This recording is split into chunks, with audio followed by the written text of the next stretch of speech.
দুটো চক্ষু নাই কিন্তু অন্তরে নবীর প্রেম আছে। আজকে আমাদের মধ্যে অনেক মানুষ আছে যাদের দুটো চক্ষু থাকার পরেও অন্তরে নবীর প্রেম নাই। ঠিক কিনা বলেন? আল্লাহি ওয়া বারাকাতুহু। আপনারা সবাই কি ঘুমিয়ে আছেন? আপনাদের সাথে আমার কি শত্রুতা আছে? রাসূলুল্লাহ সাল্লাল্লাহু আলাইহি ওয়াসাল্লামের একটা হাদিসে মুবারাকা মনে পড়ে গেল। আন জাবির রাদিয়াল্লাহু তাআলা قال رسول الله صلى الله عليه وسلم আসসালামু কাবলাল কালাম। বলেন সুবহানাল্লাহ।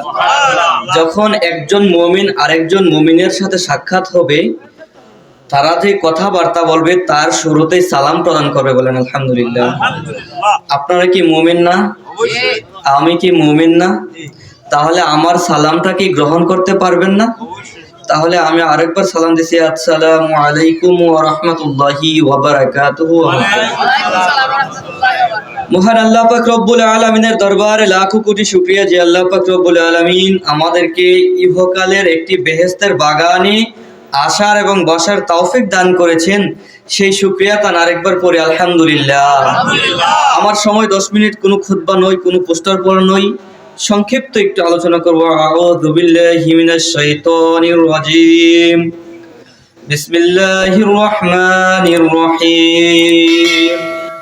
قل إن كنتم تحبون الله فاتبعوني يحببكم الله ويغفر لكم ذنوبكم والله غفور رحيم. قال النبي صلى الله عليه وسلم. একটা রাসূলুল্লাহর হাদিস বলবো, সবাই রাজি আছেন তো? একটু মনোযোগ দিয়ে শুনবেন। قال النبي صلى الله عليه وسلم لا يؤمن أحدكم حتى أكون أحب إليه من والده وولده والناس أجمعين متفق عليه. বলেন আলহামদুলিল্লাহ। আমি যে আয়াতে কারিমা পড়েছি সূরা আল ইমরানে আল্লাহ পাক রব্বুল আলামিন বলেন কুল, আদেশ সূচক, এটা আমরের সিগা। আল্লাহ আদেশ সূচক দিয়ে বলেন ইন কুনতুম তুহিব্বুনাল্লাহ, তোমরা যদি আল্লাহর প্রেম মোহাব্বত ভালোবাসা পেতে চাও, ওগো নবী আপনি বলে দিন ফাত্তাবিউনি। নবীজি নিজের দিকে ইশারা করে বলেন ফাত্তাবিউনি, তারা যেন আমাকে অনুসরণ করে। বলে সুবহানাল্লাহ। কার অনুসরণ করতে বলা হয়েছে? আজকে আমার আগে যে আলোচনা করেছিলেন, নাম কি বলা? মাওলানা বাচ্চু মিয়া সাহেব। আমি বড় অবাক হয়ে গেছি। হুজুরের দুটো চক্ষু নাই, শরীয়তের দুটো চক্ষু নাই, কিন্তু নবীর প্রেমে অন্তরটা পরিপূর্ণ। বলেন আলহামদুলিল্লাহ। ঠিক কিনা বলেন? আপনার আলোচনা শুনে মুগ্ধ হন নাই? দেখেন, দুটো চক্ষু নাই কিন্তু অন্তরে নবীর প্রেম আছে। আজকে আমাদের মধ্যে অনেক মানুষ আছে যাদের দুটো চক্ষু থাকার পরেও অন্তরে নবীর প্রেম নাই। ঠিক কিনা বলেন? তিনি আরেকটি কথা বলেছেন, আদবে আউলিয়া বেয়াদবে শয়তান। আমি আপনাদের সামনে একটু বেয়াদবি করতেছি। আপনারা যারা নিচে বসে আছেন বেশিরভাগ লোকই আলহামদুলিল্লাহ পাকা দাঁড়িয়ে। বলেন আলহামদুলিল্লাহ। আপনাদেরকে নিচে রেখে আমি যে উপরে বসছি, এটা আমার কাছে বেয়াদবি মনে হচ্ছে। আপনারা আমাকে ক্ষমার দৃষ্টিতে দেখবেন। তো যাই হোক, আমি যে হাদিসটা পড়েছিলাম, আল্লাহর নবী সাল্লাল্লাহু আলাইহি ওয়াসাল্লাম বলেন লা ইউমিনু আহাদুকুম, নবীজি সকলকে ইশারা করে বলেন তোমরা নিজেকে কেউ ঈমানদার দাবি করতে পারবে না কতক্ষণ পর্যন্ত? হাত্তা আকুনা আহাব্বা ইলাইহি মিন ওয়ালিদিহি ওয়া ওয়ালাদিহি ওয়ান নাসি আজমাইন। বলেন সুবহানাল্লাহ। আল্লাহর নবী বলেন তোমরা যতক্ষণ পর্যন্ত নিজের সন্তান সন্ততি, মা বাবা, স্ত্রী, এমনকি দুনিয়ার সমস্ত কিছুর চাইতে আমি আমার জানকে বেশি ভালোবাসি কিনা? আমরা নিজের জানকে বেশি ভালোবাসি না? আমার নিজের জানের চাইতে যদি নবী দু জাহানকে বেশি ভালো না বাসেন, ততক্ষণ পর্যন্ত কেউ ঈমানদার হতে পারবেন না। ওই নবীজিকে ভালোবাসার দরকার আছে কি নাই? ওই নবীজির প্রেমে আজকের মাহফিল সাজানো হয়েছে কি হয় নাই? আজকের মাহফিলটা নবীর প্রেমের। আলহামদুলিল্লাহ। আজকের মাহফিলটা তখনই সফল হবে যখন আমাদের এখানের মধ্যে হেদায়েত হবে। বলেন আলহামদুলিল্লাহ। একটা ব্যক্তি যদি হেদায়েত হয় আজকের মাহফিলের দ্বারা, একটা ব্যক্তি যদি একটা মাসালা শিখেন, একটা মাসালা শিখে এই মাসালার উপরে যদি আমল করেন, এটাই আমাদের ইহকালের শান্তি এবং পরকালের মুক্তির ব্যবস্থা হতে পারে কি পারে না? একটা উদাহরণ দিই, ধরেন এই মুরব্বী মনে করেন দিনে আইনা দিনে খাই, তার গরু কি আর অর্থ সম্পদ বেশি থাকবে না? এই মুরব্বী মাসে লাখ লাখ টাকা ইনকাম করে, তার গরুর টাকা পয়সা থাকবে না? চোর কারবার দিয়ে যাইব, যার কাছে বেশি ধন সম্পদ তার কাছে যাইব, ঠিক কিনা বলেন? শয়তান সে এক নাম্বার চোর। শয়তান কি চোর? এখন বলতে পারেন শয়তান কিসের চোর? শয়তান হচ্ছে ঈমান চোর। আপনার আমার ঈমানকে চুরি করার জন্য শয়তান আপনার আর আমার পিছনে লাগিয়ে রয়েছে। ইহুদি নাসারার পিছনে শয়তান আর কি ধরবো, তারা নিজেরাই তো শয়তান। মানব জাতির মধ্যে এক দল শয়তান, আরেক দল শয়তান হচ্ছে ওই যে জিন জাতির শয়তান, যাকে আল্লাহ ফেরেশতাদের সর্দার বানাইছেন, লিডার বানাইছিলেন, কিন্তু আদবের পরীক্ষার মধ্যে ধরা খাইছেন। উসজুদু লি আদম, আল্লাহ কি বলছেন? আমার আদমকে সিজদা করো। ফাসাজুদু ইল্লা ইবলিস, সমস্ত ফেরেশতাগণ আদম নবীরে সিজদা করলেন, কিন্তু একজন সিজদা করলেন না, তিনি কে? আচ্ছা ওইটা কি সিজদাটা কি ছিল? নামাজের সিজদা ছিল? আদবের সিজদা ছিল।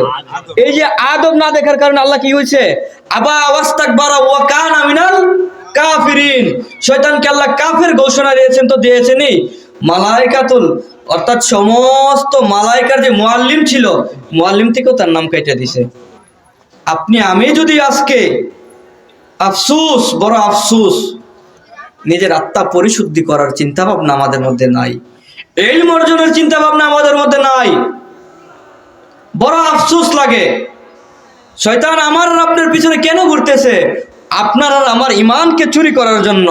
এই যে শয়তান যেন আমাদের ঈমান এবং আমল চুরি না করতে পারে, এই জন্য ইহকালের বাগান সাজাতে হয়, বেহেশতের বাগান সাজাতে বলে। আলহামদুলিল্লাহ, আজকের এই ইহকালের বাগানে আমরা যারা আছি, কেউ কি কারো গীবত করেছি?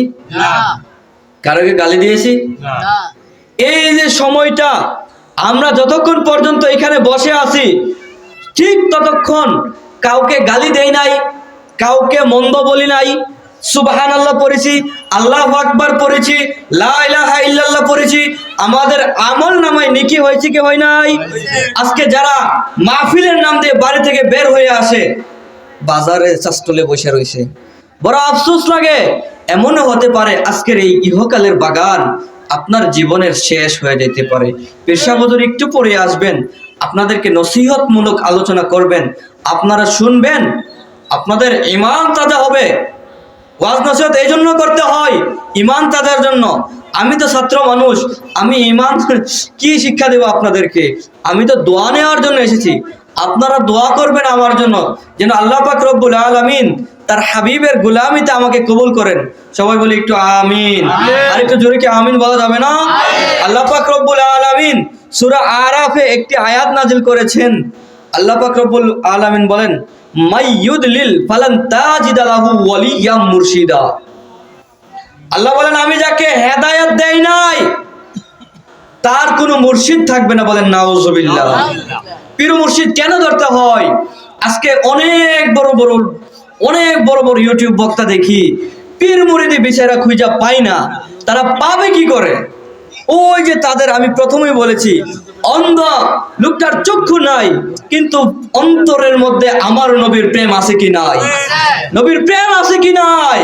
তারা যদি আমার নবীর প্রেম নিয়ে কোরআন তাকাইতো, কোরআন খুলতো, তাহলে তারা অবশ্যই দেখতে পাইতো কি পাইতো না? তারা দেখতে পাইতো কি পাইতো না? আল্লাহ পাক রব্বুল আলামিন এই আয়াতে কি বলেছেন? এই আয়াতের তাফসীর খুলে দেখুন, আমার কাছে আছে, ইনশাআল্লাহ আপনাদেরকে দেখাইতে পারবো। এই আয়াতের তাফসীরে আল্লাহ বলেন, আল্লাহর অলিগণকে আল্লাহ এমন একটি কুদরতি পাওয়ার দিয়েছেন, যেটাকে আমরা বলি কেরামত। কি বলি? আল আউলিয়া ও কেরামতে হাক্কুন। অলিগণের কেরামত সত্য কি সত্য না বলেন? আল্লাহর অলিগণের কেরামত সত্য। আল্লাহর অলিগণের কেরামত দেখার পরেও এক সমস্ত লোক বলবে এগুলো পাগল ছাগল। বলেন নাউজুবিল্লাহ। যেমনই ভাবে আমাদের নবী সাল্লাল্লাহু আলাইহি সাল্লাম তিনি মুজেজা, অসংখ্য অগণিত মুজেজা ছিল, ছিল কি ছিল না? আবু জাহেল দেখে কি বলতো? জাদুঘর বলতো না? বাতিজা তুমি যদি চাঁদটাকে 2 খণ্ড করে দিতে পারো আমি কালিমা পড়ে নেব। তারপরে কি করলো? স্লোগান দেন। এখানে আমার আলোচনা শেষ করিলাম, যেহেতু পীর সাহেব হুজুর কিবলা এসে করতে। ওমা আলাইনা।